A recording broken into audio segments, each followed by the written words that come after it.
بسم اللہ الرحمن الرحیم۔ Welcome to my channel Global Lounge. میرے تمام سننے والوں کو السلام علیکم۔ قصص الانبیاء کی سیریز آپ کے ساتھ شیئر کر رہے ہیں۔ حضرت ابراہیم علیہ السلام کا پارٹ 1 آپ نے سنا، آج ہم آپ کو اس کا لاسٹ پارٹ سنائیں گے۔ حضرت ابراہیم علیہ السلام نے کہا، اے بادشاہ، اللہ تعالیٰ سورج کو مشرق سے نکالتا ہے، تم یہ دعویٰ کر رہے ہو کہ انسان کو مارنے اور زندہ رکھنے کی قدرت رکھتے ہو، میں یہ بات جب مانوں گا کہ تم سورج کو مغرب سے نکال دو۔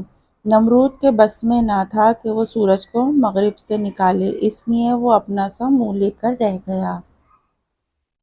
حضرت ابراہیم علیہ السلام کے دلائل سے نمرود لاجواب ہو چکا تھا اور وہ اپنی ندامت اور ذلت پر بہت زیادہ غصے میں آ گیا تھا۔ رعایا پہلے ہی اپنے دیوتاؤں کی توہین اور اپنے باپ دادا کے دین کے مخالفت میں حضرت ابراہیم علیہ السلام کو بہتی آگ میں جلا دینا چاہتے تھے۔ ان کے دیوتاؤں کی رسوائی کا انتقام اس طرح لیا جا سکتا ہے۔ نمرود اور قوم نے حضرت ابراہیم علیہ السلام کو سزا دینے کی غرض سے ایک مخصوص جگہ بنائی اور اس میں کئی روز تک مسلسل آگ دہکائی گئی۔ اس آگ کے شعلوں سے قرب و جوار کی اشیاء تک جھلسنے لگی۔ نمرود نے ہر طرح سے یہ اطمینان کر لیا کہ اس آگ سے حضرت ابراہیم علیہ السلام نہ بچ سکیں گے۔ تب ایک گوپھن میں حضرت ابراہیم علیہ السلام کو بٹھا دیا گیا اور اس گوپھن کی مدد سے دہکتی آگ میں پھینک دیا گیا۔ حضرت ابراہیم علیہ السلام اللہ تعالیٰ کے دوست اور نبی تھے، انہیں آگ کس طرح نقصان پہنچا سکتی تھی؟ اللہ کے حکم سے آگ جلتی اور اس کے حکم سے جلاتی ہے۔ آگ کو اس وقت حکم ہو گیا، اے آگ ٹھنڈی ہو جا اور ابراہیم کے لیے سلامتی بن جا۔ اللہ تعالیٰ کے حکم سے وہ آگ جس کے شعلے آسمان سے باتیں کر رہے تھے، وہ ایک مہکتے ہوئے باغ میں تبدیل ہو گئی اور حضرت ابراہیم علیہ السلام پھولوں کے درمیان بیٹھے ہوئے تھے۔ آگ نے انہیں کسی قسم کا کوئی بھی نقصان نہ پہنچایا تھا۔ وہاں موجود لوگ حیرت میں پڑ گئے، اتنی خطرناک بھڑکائے جانے پر بھی وہ آگ جس میں کسی انسان کو ڈال دیے جانے پر وہ جلا کر راکھ بنا دے، مگر اس آگ نے حضرت ابراہیم علیہ السلام کو معمولی سا بھی نقصان نہ پہنچایا۔ ان کی عقل کام کرنے سے قاصر تھی اور یہ سب کیسے اور کیوں کر ہو گیا؟ حضرت ابراہیم علیہ السلام کی تبلیغ۔ حضرت ابراہیم علیہ السلام نے اپنی قوم سے جب یہ پوچھا کہ وہ کس کی عبادت کرتے ہیں، ان پر ان کی قوم نے کہا کہ ہم بت پرست ہیں، اور ظاہر ہے جو بت پرست ہوں وہ بتوں کی ہی عبادت کرتے ہیں اور انہی کو پوجتے ہیں۔ حضرت ابراہیم علیہ السلام نے کہا، تم جن بتوں کی پوجا کرتے ہو وہ تمہاری پکار کو نہیں سن سکتے، پھر بھلا وہ کس طرح تمہیں نفع یا نقصان پہنچا سکتے ہیں؟ تم خود ہی بتاؤ کہ ان بتوں نے تمہارے ساتھ کیا بھلائی کی ہے؟ ان کے پاس اس بات کا کوئی جواب نہ تھا۔ وہ بولے، ہمارے آباء و اجداد بتوں کی پوجا کرتے تھے، بس ان کو دیکھ کر ہم بھی ایسا کرتے ہیں۔ حضرت ابراہیم علیہ السلام نے کہا، تم اور تمہارے آباء و اجداد سب گمراہ ہیں، اس لیے بتوں کی پوجا کرتے ہو۔ تم ان بتوں کو پوجنے سے باز آ جاؤ، کیونکہ اللہ ایک ہے اور وہی عبادت کرنے کے لائق ہے۔ تم اس کی عبادت کرو، اللہ نے ہی تمہیں پیدا کیا، وہی تمہیں کھلاتا پلاتا ہے، اور میں ان بتوں سے بیزار ہوں جس کی تم عبادت کرتے ہو، ان بتوں کا دشمن ہوں۔ قوم نے ان کی بات سنی اور کہا، تم ہم سے مذاق کرتے ہو؟ حضرت ابراہیم علیہ السلام نے کہا، میں تم سے مذاق نہیں کرتا بلکہ حقیقت بیان کرتا ہوں، اور میں اس پر گواہی دیتا ہوں کہ تمہارا رب وہی ہے جو آسمان اور زمین کا مالک ہے، جس کے قبضے اور قدرت میں سب کچھ ہے۔ اللہ تعالیٰ ہی نے زمین آسمان کو اور ہم سب کو پیدا کیا، جس نے آسمان کو چاند اور سورج اور تاروں سے پر رونق بنایا۔ میرا اور تمہارا رب ایک ہی ہے، اور رب نے مجھے سیدھا راستہ دکھایا ہے، مجھ سے محبت کر کے گمراہ نہیں کر سکتے۔ تم کیا سمجھتے ہو میں تمہارے معبودوں سے ڈرتا ہوں؟ بالکل نہیں، بالکل بھی نہیں ڈرتا، یہ میرا کچھ بھی نہیں بگاڑ سکتے۔ ہاتھوں سے بنائی ہوئی مورتیاں ہیں، ان میں بھلا کیسے ڈر سکتا ہوں؟ تم ان مورتیوں کو اللہ تعالیٰ کا شریک ٹھہراتے ہو اور تمہارے پاس ان بتوں کے سچا ہونے کی دلیل بھی نہیں۔ یہ بت تمہیں نہ کھلا سکتے ہیں نہ پلا سکتے ہیں، نہ نفع نقصان پہنچانے پر قادر ہیں، کسی بیمار کو ٹھیک نہیں کر سکتے، کسی مر جانے پر اسے جلا نہیں سکتے۔ افسوس ہے تمہاری عقلوں پر اور تمہارے ان جھوٹے معبودوں پر۔ حضرت ابراہیم علیہ السلام نے اللہ تعالیٰ سے دعا مانگی تھی، اے میرے پروردگار، مجھ کو حکمت عطا فرما اور مجھے نیک بندوں میں شامل کر کے میری بھلائیوں کو آنے والی نسلوں کی زبان پر جاری فرما اور مجھ کو جنت کے لازوال نعمتوں کا وارث بنا اور میرے گمراہ اور گناہ گار باپ کو بخش دے۔ حضرت ابراہیم علیہ السلام چاہتے تھے کہ ان کے والد بتوں کے آگے سر نہ جھکائیں، اس لیے وہ اپنے باپ کو دوبارہ سمجھانے کا ارادہ کر لیا۔ اے ابا جان، آپ ایسے بتوں کی کیوں عبادت کرتے ہیں اور ان سے اپنی مرادیں کیوں مانگتے ہو جو نہ نفع پہنچا سکتے ہیں اور نہ نقصان پہنچانے کی صلاحیت رکھتے ہیں؟ شیطان انسان کا کھلا دشمن ہے، اس کی پیروی نہ کریں۔ شیطان تو اللہ تعالیٰ کا نافرمان ہے، آپ اس کی پیروی چھوڑ کر صرف اللہ کی عبادت کریں۔ مجھے یہ ڈر خوف ہے کہ آپ سیدھے راستے پر چلنے کے بجائے اس حالت میں قائم رہنے میں اللہ تعالیٰ کے عذاب میں مبتلا کر دے گا اور حشر میں بھی شیطان کے ساتھ ہوگا۔ بیٹے کی بات سن کر آزر کو غصہ آ گیا اور اس نے کہا، ابراہیم، تم میرے سامنے میرے معبودوں کی توہین نہ کرو، مجھے سمجھانے کے بجائے میرے سامنے سے ہٹ جاؤ۔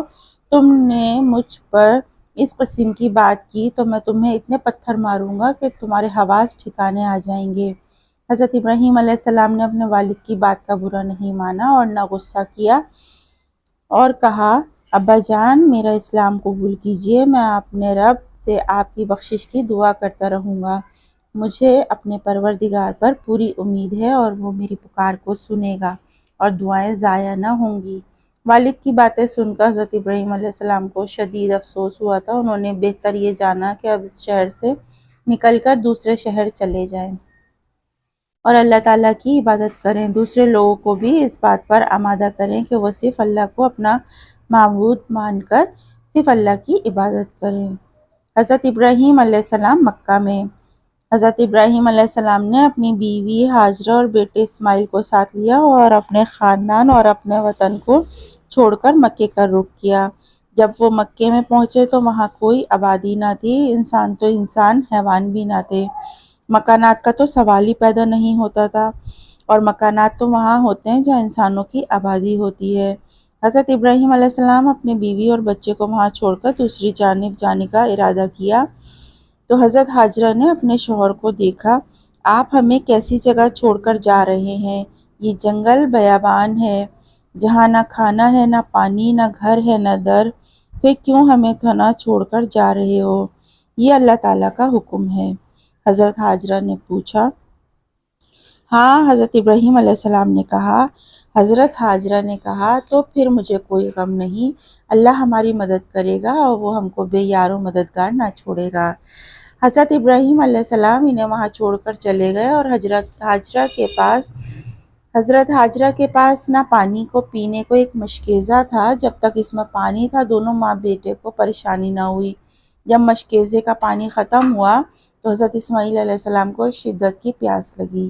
ماں نے بیٹے کی پیاس دیکھی نہ گئی اور وہ پانی کی تلاش میں نکل کھڑی ہوئیں۔ زمزم کا کنواں۔ مکے میں پانی کا کنواں نہیں تھا، نہر نہیں تھی، پانی ملنے کا تو سوال ہی پیدا نہ ہوتا تھا۔ پانی ملے تو بیٹے کو پلائیں۔ حضرت ہاجرہ صفا مروہ جاتی اور مروہ سے صفا آتی، پانی کوسوں تک پتہ نہیں پانی کیسے ملتا۔ اللہ تعالیٰ کو پیاسے بچے کی پیاس اور اس کی ماں کی دوڑ دھوپ پسند آئی اور اس کی رحمت اور محبت نے جوش مارا اور وہیں آ گئی زمین سے ایک چشمہ پیدا کر دیا۔ حضرت ہاجرہ نے اس چشمے سے پانی سے حضرت اسماعیل علیہ السلام کی پیاس کو بجھایا اور اپنا گلا بھی تر کیا۔ ایسا چشمہ جاری ہوا جو آج بھی جاری ہے اور اس کا نام زمزم کا کنواں کہلاتا ہے۔ اس کنویں کے پانی کو لوگ آج بھی حج کرنے جاتے ہیں تو پیتے ہیں اور تبرک کے طور پر پانی اپنے ساتھ بھی لاتے ہیں۔ اللہ تعالیٰ کو حضرت ہاجرہ کی یہ دوڑ دھوپ اس قدر پسند آئی کہ اس نے اپنے تمام بندوں کو حکم دے دیا کہ حضرت ہاجرہ علیہ السلام کی تقلید کریں آج بھی اللہ کے لاکھوں بندے اور بندیاں صفا مروہ کے درمیان دوڑ لگا کر حضرت حاجرہ علیہ السلام کی یاد تازہ کرتے ہیں اور رہتی دنیا تک ایسا ہوتا رہے گا۔ شب و روز اسی طرح گزرتے رہے۔ قبیلہ وہاں آپ پہنچا۔ بنو جرم کا قبیلہ یمن سے شام تک تجارت کی غرض سے سفر کرتا اور ایک روز صحرا میں بھٹک کر وہاں آ نکلا، اور یہ دیکھ کر حیرت زدہ رہا کہ جہاں پر ایک آب شیریں چشمہ جاری تھا، اور آبی پرندے کو صحرا میں دیکھ کر حیرت ہوئی۔ پانی دیکھ کر پورے قبیلے میں خوشی کی لہر دوڑی، اور حضرت حاجرہ جو تنہائی اور اکیلے پن کا شکار تھی، انہوں نے قافلے والوں کو وہاں رہنے کی اجازت دی، اور اسی طرح مختلف قافلے آتے گئے اور وہاں پر رہائش اختیار کرتے گئے۔ مجھے اللہ تعالیٰ نے ایک کام کا حکم دیا ہے اور ایک کام میں تمہاری مدد کرنا ہوگی، میں اس کام میں ضرور مدد کروں گا۔ حضرت اسماعیل علیہ السلام نے کہا۔ حضرت ابراہیم علیہ السلام نے ایک ٹیلے کی جانب اشارہ کیا جہاں بیت اللہ تھا، بتایا گیا کہ وہاں تعمیر کا حکم ملا ہے۔ دونوں باپ بیٹے بیت اللہ کی تعمیر کرنے کے کام میں مشغول ہوئے تو بیت اللہ کی قدیم بنیادیں نکل آئیں۔ حضرت ابراہیم علیہ السلام کی یہ دعا تھی کہ مکہ آباد ہو، شہر آباد ہو، آبادی ہو، ساری دنیا کے مسلمان وہاں آئیں اور وہاں آ کے بڑی سعادت کو سمجھتے ہیں، اور یہ شہر دنیا کی امن کی جگہ ہے۔ اصحاب الفیل میں اللہ تعالیٰ کی طرف سے موجود ہے کہ اس پر تسلط قائم کرنے آئے تھے مگر ناکام اور نامراد رہے۔ پورا لشکر تباہ و برباد کر دیا گیا۔ حضرت ابراہیم علیہ السلام کی یہ دعا بھی تھی کہ شہر کے باشندوں کو پھلوں کا رزق عطا فرمائے، اور یہ دعا قبول ہوئی تھی، اور ایسا خطہ بنایا گیا تھا کہ بہترین پھل کثرت سے پیدا ہوتے تھے اور مکہ میں فروخت ہوتے تھے۔ آپ کی یہ خواہش بھی تھی کہ ان کی اولاد میں سے ایک نبی آئے جو لوگوں کو سیدھی راہ پر چلائے، اور اسی طرح حضرت ابراہیم علیہ السلام نے دعا مانگی کہ میری آئندہ نسل کی فلاح دنیا اور آخرت کے واسطے میری اولاد میں سے ایک رسول بھیج دے جو لوگوں کو تیری آیت تلاوت کر کے سنائے اور قرآن و سنت کی تعلیم دے اور ظاہری اور باطنی راہواری سے پاک کرے۔ قربانی۔ خانہ کعبہ کی عظمت مسلمانوں کے دل میں ہے، اور یہ پہلی مسجد تھی جو خدا واحد کی عبادت کے لیے بنی تھی۔ عید الاضحیٰ کے قربانی بھی حضرت ابراہیم علیہ السلام نے حضرت اسماعیل علیہ السلام کی یاد دلاتی ہے۔ حضرت ابراہیم علیہ السلام جب دوسری مرتبہ مکہ آئے تو بیوی اور بیٹے سے مل کر بہت خوش ہوئے، اور حضرت اسماعیل علیہ السلام سے بہت زیادہ محبت تھی، اسی لیے اس وقت ان کے اکلوتے بیٹے تھے۔ حضرت ابراہیم علیہ السلام نے اپنے بیٹے کو بتایا کہ میں نے خواب دیکھا ہے جس میں تمہیں ذبح کر رہا ہوں۔ یہ ایک نبی کا خواب تھا، اور اللہ کے نبی کا خواب سچا ہوتا ہے۔ اس خواب میں اشارہ تھا کہ انہیں ایسا کرنا ہے۔ حضرت ابراہیم علیہ السلام نے خواب سنا کر بیٹے سے رائے پوچھی۔ حضرت اسماعیل علیہ السلام نے کہا، یہ اللہ تعالیٰ کی طرف سے ایک اشارہ ہے، خواب میں جو حکم ملا ہے اس کی تعمیل کیجیے، انشاءاللہ آپ مجھے ثابت قدم پائیں گے۔ حضرت ابراہیم علیہ السلام نے ایک چھری لی اور حضرت ابراہیم علیہ السلام کو ساتھ لے کر مینا کے جانب روانہ ہوئے۔ اللہ تعالیٰ کو حضرت اسماعیل علیہ السلام کی جان نہیں لینی تھی، اپنے دوست ابراہیم علیہ السلام کی دوستی کا امتحان لیتے ہوئے یہ دیکھنا تھا کہ آپ کو بیٹا کتنا عزیز ہے یا اللہ کی دوستی کا پاس ہے۔ حضرت ابراہیم علیہ السلام بیٹے کے گلے پر چھری پھیرنا ہی چاہتے تھے کہ ایسے میں اللہ تعالیٰ کے حکم سے حضرت جبرائیل علیہ السلام جنت سے ایک مینڈا لے کر فوراً وہاں پہنچ گئے۔ ابھی حضرت ابراہیم علیہ السلام بیٹے کے گلے پر چھری پھیر ہی نہ پائے تھے کہ مینڈا آ گیا اور چھری مینڈے کے گلے پر چل گئی۔ اسی طرح مینڈے کی قربانی ہو گئی، اور حضرت اللہ تعالیٰ کو حضرت ابراہیم علیہ السلام کا یہ پرخلوص کام اور سچی محبت اتنی پسند آئی کہ ہر سال جو بقرعید پر قربانی ہوتی ہے وہ حضرت ابراہیم اور حضرت اسماعیل علیہ السلام کے اس واقعے کی یاد میں کی جاتی ہے۔ حضرت ابراہیم علیہ السلام یہ جاننا چاہتے تھے کہ قیامت کے دن مردے کس طرح زندہ ہوں گے۔